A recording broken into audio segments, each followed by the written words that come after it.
Welcome guys. तो अपनी economy की ये सीरीज हम फिर से शुरू कर रहे हैं आपके यूपीएससी 2023, 24, 25 इन सब अटेम्प्ट्स के लिए। बेसिकली क्या है कि इकोनॉमी का स्टैटिक हमेशा वही रहता है, सेम रहता है।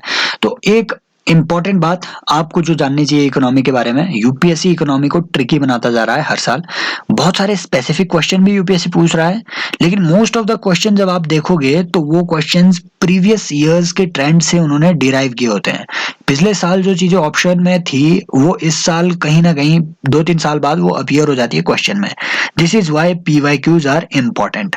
और एक इम्पोर्टेंट ऐसा ही कॉन्सेप्ट यूपीएससी ने 2018 में पूछ लिया था लीगल टेंडर के बारे में। लीगल टेंडर इंडिया में क्या है, दिस इज द क्वेश्चन। इसे अटेम्प्ट करने की कोशिश कीजिए।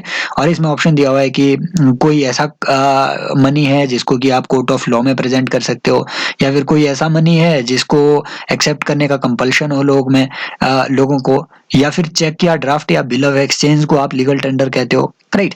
ऐसी कई इसमें ऑप्शन है, इसे अटेम्प्ट करने की कोशिश कीजिए। लास्ट में हम इसे डिस्कस करेंगे और हम ये भी डिस्कस करेंगे कि ये चेक को आप लीगल टेंडर क्यों नहीं मान सकते हैं। बेसिकली ये लीगल टेंडर क्या होता है। हम हमेशा जब भी मनी की बात कर रहे हैं तो हम ट्रांजैक्शंस की बात कर रहे हैं, ट्रांजैक्शंस की बात। तो लीगल टेंडर बेसिक टर्म्स में क्या होती है। लीगल टेंडर कोई भी ऐसा कॉइन हो गया या कोई भी ऐसा बैंक नोट हो गया, राइट। कोई भी ऐसा कॉइन हो गया या फिर कोई भी ऐसा बैंक नोट हो गया जो कि टेंडरेबल है for the discharge of debt और ऑब्लिगेशन। इतनी टफ स्टेटमेंट, इसका क्या मतलब है।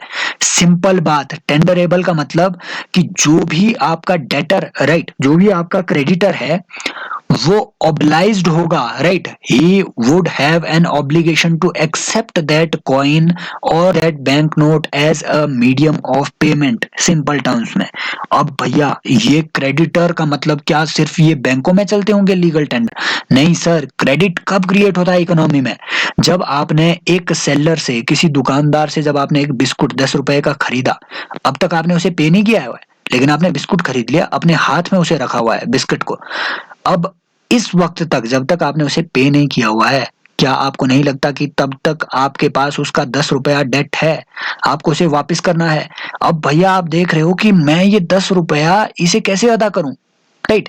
कई मीन्स हो सकते हैं भैया। आप चेक भी उसे दे सकते हो, 10 रुपए का चेक। आप 10 रुपए के कॉइन्स भी उसे दे सकते हो। आप 10 रुपए का नोट भी उसे दे सकते हो।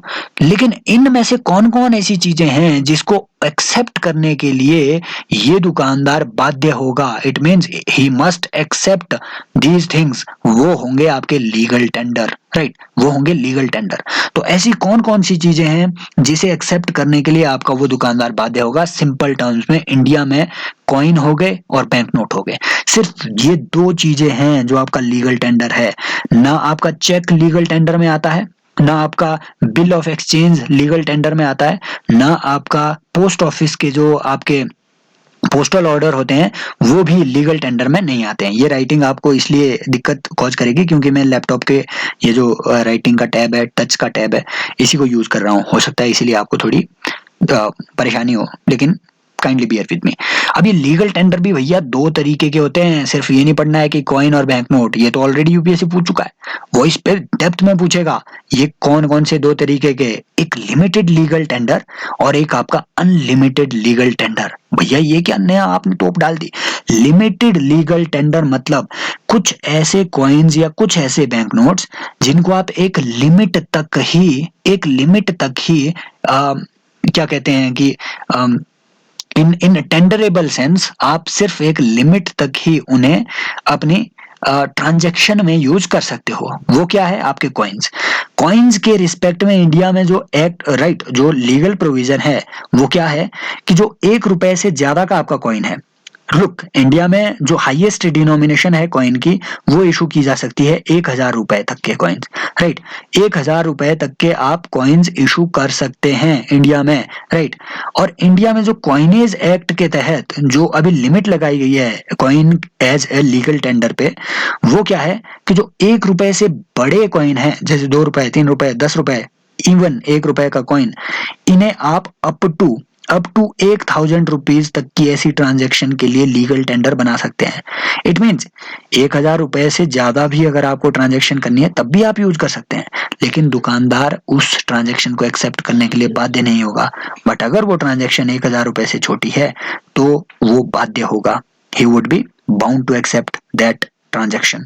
दूसरा, 50 पैसे का भी तो आपके पास सिक्का है, तो 50 पैसे का जो सिक्का है या इससे बिलो जो सिक्के हैं इंडिया में कॉइन, उसको उसको जो एक्सेप्ट करना है, राइट, उसकी जो लीगल टेंडर होने की लिमिट है वो 10 रुपए है, 10 रुपए की ट्रांजैक्शन।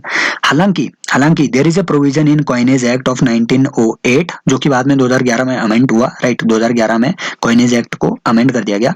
उसमें एक प्रोविजन है कि अगर आपका कॉइन डेंटेड है या कॉइन का वेट प्रेस्क्राइब्ड वेट से कम है तो आपका दुकानदार जो है लीगल टेंडर के तौर पे उसे एक्सेप्ट करने से मना कर सकता है, या आपका जो क्रेडिटर है उसे लीगल टेंडर के तौर पे एक्सेप्ट करने से मना कर सकता है। अनलिमिटेड लीगल टेंडर क्या है? बैंक नोट्स भैया, इंडिया में बैंक नोट्स, जो कि आरबीआई बैंक नोट्स को जारी करता है।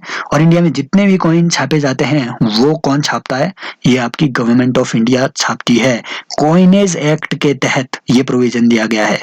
कॉइनेज एक्ट के तहत कॉइन्स मिंट करने का जो राइट है वो गवर्नमेंट ऑफ इंडिया के पास है, लेकिन आरबीआई एक्ट के तहत, ये कॉइनेज एक्ट नहीं, ये आरबीआई एक्ट के तहत बैंक नोट्स छपवाने का जो काम है वो आरबीआई को दिया गया है। इंपॉर्टेंटली इंडिया में जो एक ऐसा नोट है वो आप मुझे कमेंट में बताएंगे, एक ऐसा नोट है जो कि गवर्नमेंट ऑफ इंडिया भी छाप सकती है, वो कौन सा नोट है? अब थोड़ी सी इस पे, राइट, वो आप मुझे सर्च करके आप कमेंट सेक्शन में बताएंगे। थोड़ा सा इसमें और हम थोड़ा डेप्थ में पढ़ेंगे, क्यों? क्योंकि सर 2021 का आप क्वेश्चन पेपर यूपीएससी का उठा के देखिए, उसमें उन्होंने जो सरकारी लिमिटेड कंपनीज है उन पे कुछ डीप क्वेश्चन पूछ लिए थे, राइट। फॉर एग्जांपल एक negotiated billing system order matching वाला एक क्वेश्चन पूछ लिया था, उसमें एनएसडीएल पे क्वेश्चन पूछा था कि इसकी ऑनरशिप किसके पास है। तो एक थोड़ी सी डेप्थ में हम इसे और स्टडी कर सकते हैं। देखो, मैंने ऑलरेडी बता दिया कि इंडिया में जो कॉइन्स मिंट करने का राइट है ये सोलली गवर्नमेंट ऑफ इंडिया के पास है। और कॉइन्स को मिंट कौन करता है? एसपीएमसीआईएल। आपको याद रखने की जरूरत नहीं है, बस ट्रेंड सा याद रखो कि एक गवर्नमेंट ऑफ इंडिया की कॉर्पोरेशन है, security printing and minting corporation of India, minting corporation of India, right. इसके पास सारे जो कॉइन्स हैं वो यही मिंट करती है।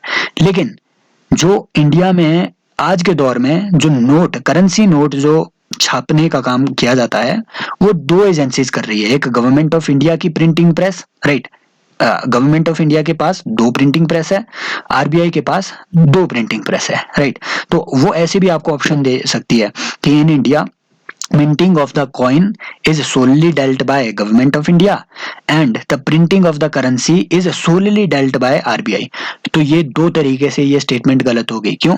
क्योंकि देखो, जो प्रिंटिंग ऑफ करेंसी है ये 4 आज के दौर में हमारी जो है 4 ऐसी प्रिंटिंग प्रेसेज है। लाइक ये जगह याद रखने की जरूरत नहीं है कि मैसूरू हो गया, सलबोनी हो गया, नासिक हो गया, ये जगह याद रखने की जरूरत नहीं है। लेकिन याद रखो कि इंडिया में आज के दौर में 4 प्रिंटिंग प्रेसेज इन्वॉल्व है नोट को छापने में। इसमें से 2 गवर्नमेंट ऑफ इंडिया के अंडर है और 2 आपके आरबीआई के अंडर है, राइट। दूसरी ये कैसे गलत हुई कि 1 रुपए का नोट जो है वो गवर्नमेंट भी छाप सकती है। ये तो मैंने आंसर ही बता दिया आपके क्वेश्चन का, right. So this is about it. दूसरा आपको याद रखना है करेंसी चेस्ट। ये पिछले साल इसलिए न्यूज में था क्योंकि महाराष्ट्र में आई थिंक एक बैंक की लूट हुई थी, राइट, बैंक की लूट हुई थी और आरबीआई का पैसा वहां से लूट लिया गया था करेंसी चेस्ट से, इसलिए ये न्यूज में था। तो करेंसी चेस्ट बेसिकली क्या होती है? ये आरबीआई की अपनी चेस्ट नहीं होती है, राइट। आरबीआई क्या करता है? आरबीआई कुछ एक बैंक्स को उनकी ब्रांचेस को आइडेंटिफाई करेगा।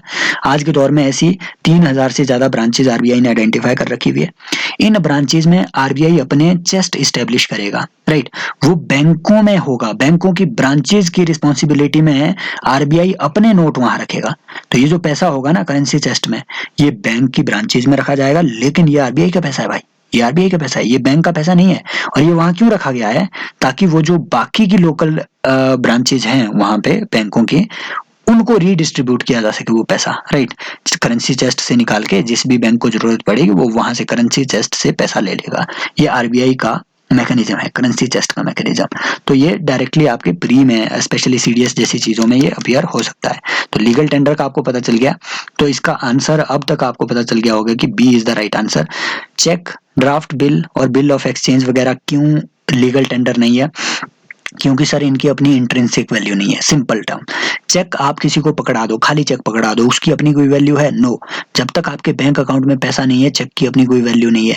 बिल ऑफ एक्सचेंज की अपनी तब तक कोई वैल्यू नहीं है जब तक ये अपना जो भी वैल्यू है वो ड्रॉ ना करे किसी अंडरलाइंग एसेट से। बिल ऑफ एक्सचेंज बेसिकली क्या होता है, एक कंपनी ने दूसरी कंपनी से कोई माल खरीदा, राइट, पे नहीं किया, तो ये दूसरी कंपनी अपना एक बिल काट देगी इस पहली कंपनी के नाम पे, बोलेगी कि इसने हमसे इतना माल खरीदा हुआ है, राइट। तो ये पहली कंपनी इस बिल को ले जा करके किसी बैंक के पास जाएगी और बोलेगी कि हाँ ये हमारे नाम का बिल है, इसे फाइनेंस कर दो please, right, that is your bill of exchange.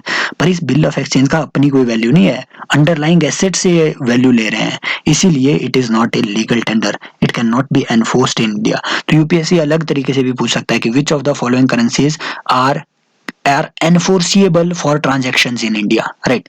तो सिर्फ कॉइन्स और आरबीआई के आपके जो करेंसी नोट्स है। आई होप ये टॉपिक आपका क्लियर हो गया होगा, और ऐसे ही शॉर्ट टर्म में हम इन सारे टॉपिक्स को इसमें एनालाइज करते हैं। आई होप आपके लिए ये सारे लेक्चर्स हेल्पफुल हो रहे होंगे। अगर आपको टेलीग्राम चैनल ज्वाइन करना है तो लिंक आपको डिस्क्रिप्शन में मिल जाएगा। बाकी मिलते रहेंगे नेक्स्ट लेक्चर में। अगर आपको लगता है कि I mean these lectures are adding any value to your preparation, guys do like, share and subscribe। आपके सपोर्ट की हमेशा जरूरत रहेगी। Thank you.